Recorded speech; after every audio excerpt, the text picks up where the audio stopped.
দোলার বাঙালিয়ান রান্নাঘরে আপনাদেরকে স্বাগতম। আজ আমি চিকেন কোরমা রান্না করব চুই ঝাল দিয়ে এবং টক দই বাদে। তাহলে আসুন দেখে নিই আমি কি ব্যবহার করেছি। আমি 2 চামচ ঘি নিয়েছি আর পরিমাণ মতন সয়াবিন তেল নিয়েছি, মানে 1 চামচ। মশলার মধ্যে পরিমাণ মতন আদা বাটা আর চুই ঝাল, কাঁচামরিচ, পেঁয়াজ, ধনে, জিরে বাটা আর রসুন বাটা পরিমাণ মতন নিয়ে নিয়েছি। এই তো এইদিকে ঘি আর সয়াবিন তেল, তেজপাতা আর দারচিনি নিয়ে নিলাম। এখন সুন্দরভাবে নাড়াচাড়া করে পেঁয়াজ বাটা নিয়ে নিলাম,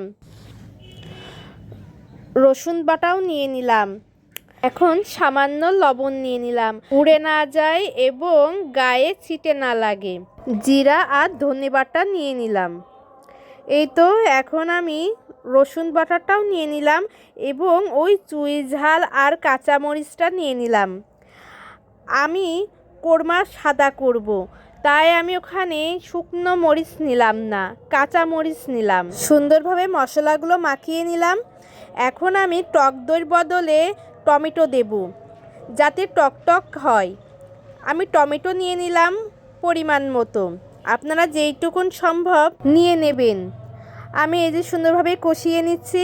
আমি কোরমাটা হালকা লালচে করব, তাই অল্প পরিমাণ শুকনো মরিচ বাটা নিয়ে নিয়েছি, একটু ঝালঝালও হবে তার জন্য।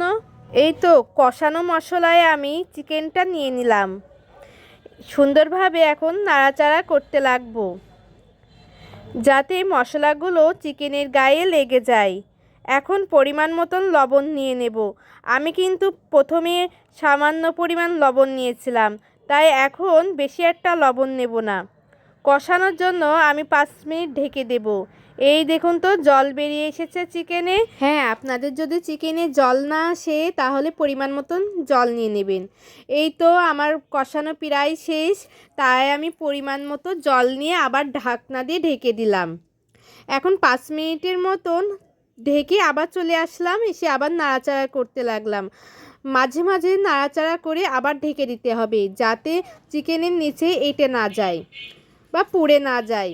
এই তো আমি সুন্দরভাবে নাড়াচাড়া করে নিচ্ছি। এখন আমি কাজু বাদাম দিয়ে নিচ্ছি, বা কাঠবাদামও দিতে পারেন। আমি কাজু বাদামটা বেটে দিয়ে দিলাম।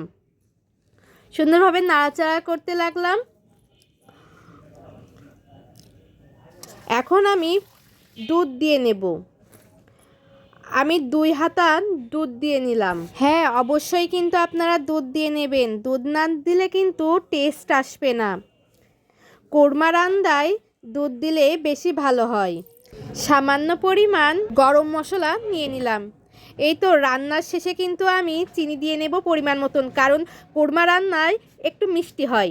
মিষ্টি না হলে কোরমাটা একদমই ভালো লাগে না। হ্যাঁ, কোরমা রান্নার শেষে কিন্তু বেরেস্তা দিতে ভুলবেন না। আমি পরিমাণ মতন বেরেস্তা দিয়ে নিয়েছিলাম। এই তো আমার চিকেন কোরমা রান্না হয়ে গেছে। দেখুন তো কত সুন্দর হয়েছে। নিশ্চয়ই ভালো লেগেছে আপনাদের। যদি ভালো লেগে থাকে তাহলে অবশ্যই কিন্তু সাবস্ক্রাইব এবং একটি লাইক দেবেন এবং কমেন্ট বক্সে জানাবেন কোরমা রান্নাটা কেমন হয়েছে।